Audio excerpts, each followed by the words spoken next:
Assalamualaikum warahmatullahi wabarakatuh. Kami dari kelompok 3 akan mempresentasikan studi kelayakan bisnis pada Umami Pumpkin House dengan beranggotakan Niko Chandra dengan NIM 052, Kania Dewi Yumantin 053, Dimas Faturrahman 057, Anissa Septian 058, Delia Sitama 067, Antadian 077. Izin memperkenalkan diri, saya Antadian Sana dengan NIM akhir 077. Di sini ada 7 pembahasan yang akan kami bahas. Yang pertama pendahuluan, yang kedua aspek pasar dan pemasaran, yang ketiga aspek teknis dan produksi, yang keempat aspek manajemen dan SDM, yang kelima aspek hukum dan legalitas, yang keenam aspek keuangan, dan yang ketujuh kesimpulan. Baik, selanjutnya ada pendahuluan bab 1, yaitu sebagian besar masyarakat Indonesia sangat menyukai makanan ringan yang memiliki cita rasa gurih dan bertekstur renyah. Makanan ringan biasanya dikonsumsi di antara waktu makan utama dan umumnya merupakan bagian yang tidak dapat ditinggalkan dalam kehidupan sehari-hari, terutama pada kalangan anak-anak dan remaja. Banyaknya inovasi-inovasi baru dalam dunia kuliner dikarenakan semakin digemari makan ringan di kalangan masyarakat Indonesia. Maka dari itu, inovasi pada makanan ringan merupakan terobosan baru dalam hal keanekaragaman produk makanan. Inovasi yang dikembangkan seperti meliputi beberapa aspek seperti aroma, warna, dan rasa, dan juga kerenyahan. Dengan memperhatikan kebiasaan masyarakat yang seperti ini, kami melihat sebuah peluang investasi yang cukup menjanjikan dari bidang usaha yang kami pilih, sehingga memutuskan untuk mendirikan sebuah toko bernama Umami Pumpkin House. Mengapa dinamakan Umami Pumpkin House? Dikarenakan merupakan makanan pangsit gulung dengan menggunakan olahan berbahan labu parang atau labu berwarna orange yang memiliki kandungan gizi yang baik untuk kesehatan, di antaranya protein, karbohidrat, serat, dan energi atau kalori. Juga memiliki banyak manfaat yang besar bagi kesehatan. Konsep Umami Pumpkin House mengutamakan kehangatan dan kenyamanan ruang, didesain senyaman mungkin dengan menggunakan sofa serta interior yang menarik. Harapan kami setiap konsumen akan merasakan kenyamanan, ketenangan. Selain itu, Umami Pumpkin House juga menyediakan servis berupa spot untuk memenuhi kebutuhan para konsumennya. Lalu untuk tujuannya, yaitu studi ini dimaksudkan untuk menganalisis secara jelas dan detail semua aspek dari segala bidang guna mencari tahu kelayakan dan manfaat bagi masyarakat dalam usaha pendirian sebuah usaha bisnis Umami Pumpkin House, dan mengetahui apakah bisnis ini merupakan investasi yang menguntungkan atau tidak. Tujuan dari studi kelayakan ini adalah untuk menghindari risiko kegagalan atau mengurangi kemungkinan keterlanjutan investasi yang merugikan. Dan tujuannya dibuatan usaha Umami Pumpkin House ini adalah untuk menyediakan servis yang menyediakan tempat kumpul sambil menikmati suasana dan harumnya produk saat produksi Umami Pumpkin House. Baik, untuk selanjutnya ada bab 2, aspek pasar dan pemasaran. Yang pertama ada potensi pasar. Tanaman labu kuning atau Cucurbita moschata banyak ditemukan di Indonesia, akan tetapi pemanfaatannya masih sedikit. Padahal bisa dijadikan makanan pengganti beras karena kandungan karbohidrat yang tinggi dan kandungan vitamin yang banyak pula. Tren saat ini masyarakat menyukai sesuatu yang unik. Untuk itu, Umami Pumpkin House sendiri menciptakan tren pasar, yaitu dengan membangun wisata edukatif khususnya di bidang labu mania. Selain edukasi tentang mengenal sistem produksi, pembangunan olahan unik labu, juga kerajinan atau craft dan fashion batik bercorak labu. Lalu yang kedua ada peluang pasar. Persaingan usaha di bidang kuliner saat ini sangat ketat. Dengan demikian, peran pemasaran sangat penting dan menentukan kelanjutan usaha. Adapun upaya Umami Pumpkin House di bidang ini membuat segmentasi pasar, targeting, dan positioning. Lalu yang ketiga ada segmentasi pasar. Segmentasi pasar Umami Pumpkin House adalah masyarakat wilayah sekitar kota dan sekitar seperti toko oleh-oleh, pasar modern seperti Indomaret dan Alfamart, luar kota dan provinsi, dengan target usia disesuaikan dengan jenis makanan yang diproduksi. Untuk produksi yang diunggulkan adalah pangsit labu dan dodol labu, dengan sasaran konsumen orang dewasa di atas 30 tahun. Secara posisi ingin memberikan image pada konsumen sebagai produsen yang inovatif dan memproduksi makanan sehat. Assalamualaikum warahmatullahi wabarakatuh. Perkenalkan, nama saya Niko Chandra dengan NIM 052. Di sini saya akan menjelaskan aspek pasar dan pemasaran. Strategi boran pemasaran atau market mix diantaranya melalui strategi produk, strategi harga, strategi lokasi, dan strategi promosi. Yang pertama adalah strategi produk. Yang ditawarkan oleh Umami Pumpkin House adalah diversifikasi pangan dari labu kuning. Nama merek dagang tersebut digunakan karena mudah diingat oleh konsumen. Yang kedua, berdasarkan hasil survei lapangan, rata-rata harga per kilogram untuk snack harga makanan ringan itu 40.000 hingga 75.000, sedangkan berdasarkan harga pokok produksi penjualan pangsit labu dan dodol labu adalah berkisar 50.000 hingga 55.000. Dengan demikian, harga tersebut masih dikategorikan standar dan usaha Umami Pumpkin House layak untuk dikembangkan. Lalu adalah strategi lokasi. Umami Pumpkin House ini berada di pertengahan kota Cimahi, yaitu berada di sekitar 2 km dari pusat kota, tepatnya di Jalan Ibu Ganira. Lalu strategi promosi yang sedang dilakukan yaitu adalah giat mempromosikan media sosial seperti WA, Telegram, Instagram, Facebook, dan lain-lain. Lalu yang berikutnya adalah aspek teknis dan produksi. Deskripsi produk dari Umami Pumpkin House adalah merupakan makanan olahan berbahan baku labu yang memiliki kandungan gizi yang baik untuk kesehatan, diantaranya protein, karbohidrat, serat, dan energi atau kalori. Produk ini dikemas dalam bentuk yang simpel dan elegan untuk menarik konsumen. Untuk gambarnya dapat dilihat pada presentasi tersebut, presentasi ini. Lalu untuk lokasi usaha, lokasi yang dipilih adalah Jalan Ibu Ganira karena daerah ini sangat strategis dan belum terdapat usaha yang serupa. Penentuan letak lokasi ini mempertimbangkan faktor dekatnya lokasi dengan pasar atau konsumen, karena sepanjang Jalan Ibu Ganira banyak anak-anak dan mahasiswi dan banyak tempat kos dan kampus, sehingga banyak kegiatan yang berlangsung di daerah tersebut karena merupakan area yang ramai dikunjungi. Hal ini merupakan potensi peluang pasar yang sangat besar untuk dimanfaatkan. Perkenalkan, nama saya Kanedo Yumantin dengan NIM 053. Di sini saya akan menjelaskan mengenai aspek teknis dan produksi. Yang pertama ada desain Umami Pumpkin, yang dimana konsep Umami Pumpkin mengutamakan kehangatan dan kenyamanan. Ruangan didesain senyaman mungkin dengan menggunakan sofa serta interior yang menarik. Harapan kami, setiap customer akan merasakan kenyamanan dan ketenangan.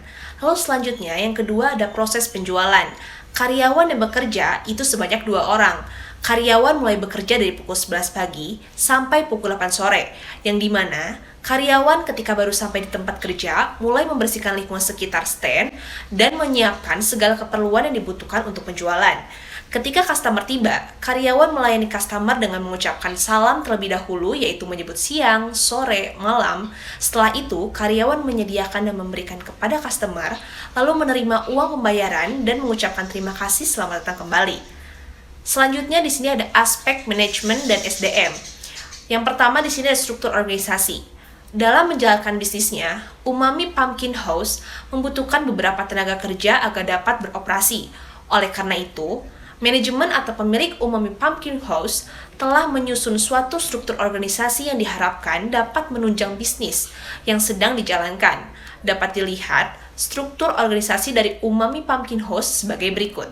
Selanjutnya, kemajuan usaha juga ditentukan oleh seluruh aspek manajemen, baik dalam pengadaan bahan baku, menjalankan proses produksi, pengelolaan sumber daya manusia, sistem marketing, maupun sistem keuangan.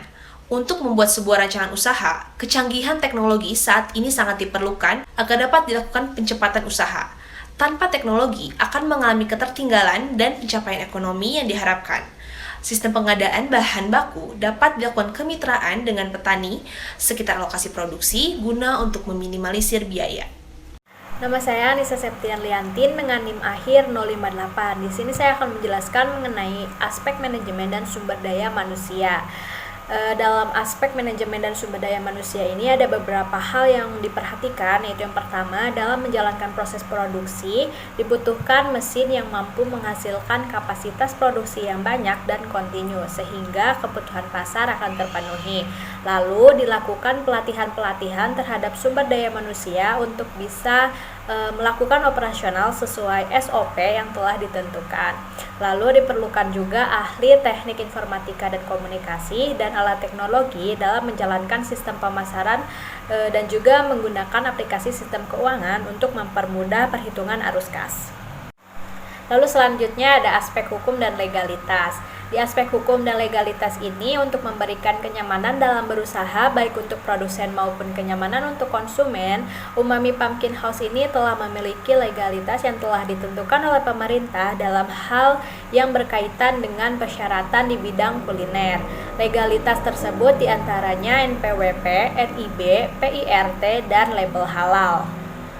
Lalu selanjutnya ada aspek keuangan. Yang pertama ada neraca. Untuk di debit terdiri dari modal kerja dan aktiva tetap yang menghasilkan total aktiva sebesar Rp46.813.600 dan di bagian kredit terdiri dari modal sendiri yang dihasilkan dari iuran anggota dan menghasilkan total Rp46.813.600. Selanjutnya ada laba rugi yang di dalamnya terdapat komponen penjualan dikurangi harga pokok penjualan yang menghasilkan EBIT dan EBIT dikurangi pajak menghasilkan EAT atau laba bersih.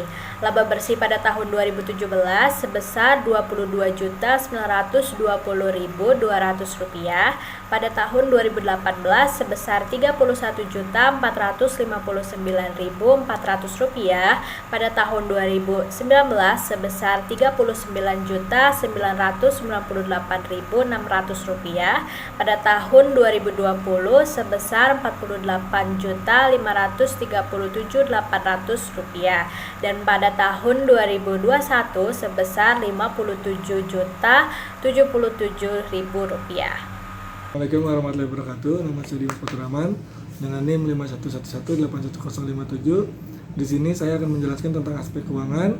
Ada asumsi diestimasikan penjualan setiap tahunnya mengalami perubahan dan diharapkan mampu mencapai full kapasitas 120 piece per hari atau 43.000 piece per tahun pada tahun 2019. Maka yang pertama, penjualan tahun 2017 sebanyak 60% dari full capacity. Yang kedua, ada penjualan tahun 2018 sebanyak 70% dari full capacity. Yang ketiga, ada penjualan tahun 2019 sebanyak 80% dari full capacity. Lalu ada penjualan tahun 2020 sebanyak 90% dari full capacity, dan penjualan tahun 2021 sebanyak 100% dari full capacity. Lalu ada proyeksi kas bersih, di mana sini ada tabel menunjukkan proyeksi kas bersih, ada EAT-nya. Tahun 2017 ada Rp22.920.200, dan yang terakhir ada 2021 yaitu Rp57.077. Lalu ada depresiasinya, tahun 2017 ada Rp7.915.000, dan pada tahun 2021 ada Rp7.915.000. Lalu ada prosesnya, ada Rp30.835.200, dan 2021 ada Rp64.992.000. Lalu ada penilaian investasi. Di sini ada perhitungan payback period. Yang pertama, ada investasinya sebesar Rp46.813.600. Ada kas bersih tahun pertama Rp30.835.200, di mana menghasilkan payback period sebesar 5 bulan. Maka dapat disimpulkan investasi layak untuk dijalankan sebab tingkat pengembalian investasi tersebut adalah 1 tahun 5 bulan, di mana asumsi tingkat pengembalian selama investasi selama 5 tahun. Lalu ada net present value. Di sini bisa dilihat ada tabel yang menunjukkan perhitungan NPV, di mana total PP kas bersih sebesar Rp134.905.563.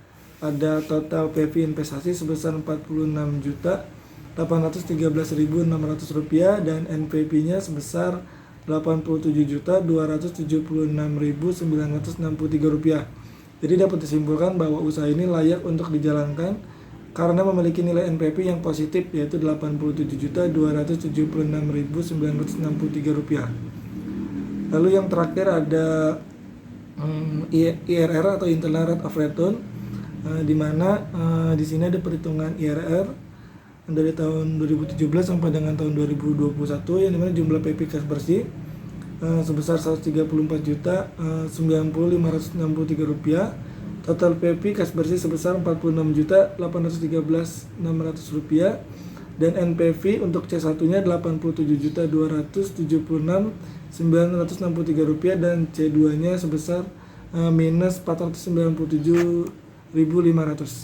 Sekian dari saya. Wassalamualaikum warahmatullahi wabarakatuh.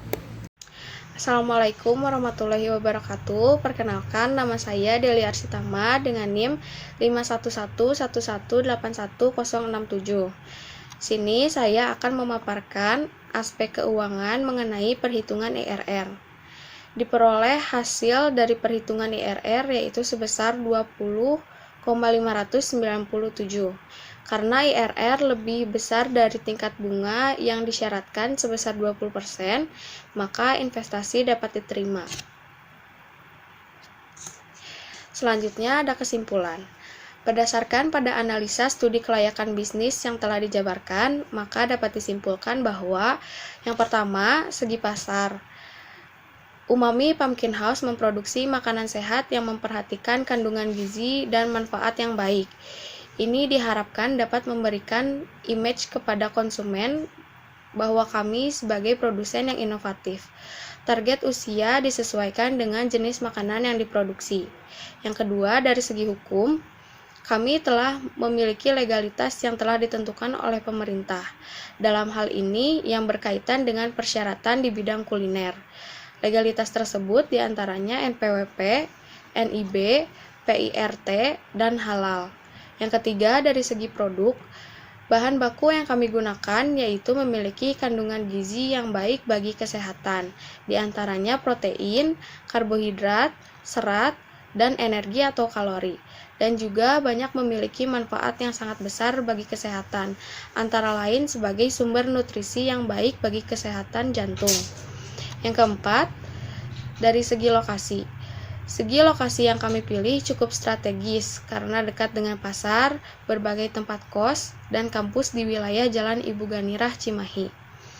Yang kelima, dari segi manajemen SDM, kami memperkerjakan mereka yang memiliki sikap disiplin, tekun, dan ramah terhadap konsumen. Kami juga melakukan pelatihan terhadap karyawan untuk bisa melakukan kegiatan operasional sesuai dengan SOP yang telah diterapkan. Yang keenam, segi promosi dan servis yang ditawarkan. Umami Pumpkin House berupaya menggunakan media sosial untuk melakukan promosi penjualan. Lalu, servis yang ditawarkan, servis interior yang diberikan oleh kami juga menarik. Serta kami juga menyediakan servis berupa spot internet yang dapat dinikmati untuk berkumpul. Dan yang ketujuh, dari segi keuangan, modal yang digunakan dalam usaha ini 100% modal sendiri. Terkait dengan hal-hal tersebut, maka kami berharap bahwa Umami Pumpkin House yang berlokasi di Jalan Ibu Ganirah, Cimahi dapat berkembang dengan baik. Demikian studi kelayakan bisnis yang kami buat untuk dijadikan pedoman dalam kegiatan usaha sehari-harinya. Sekian pemaparan dari saya dan rekan-rekan. Mohon maaf apabila banyak kekurangan. Terima kasih atas perhatiannya. Wassalamualaikum warahmatullahi wabarakatuh.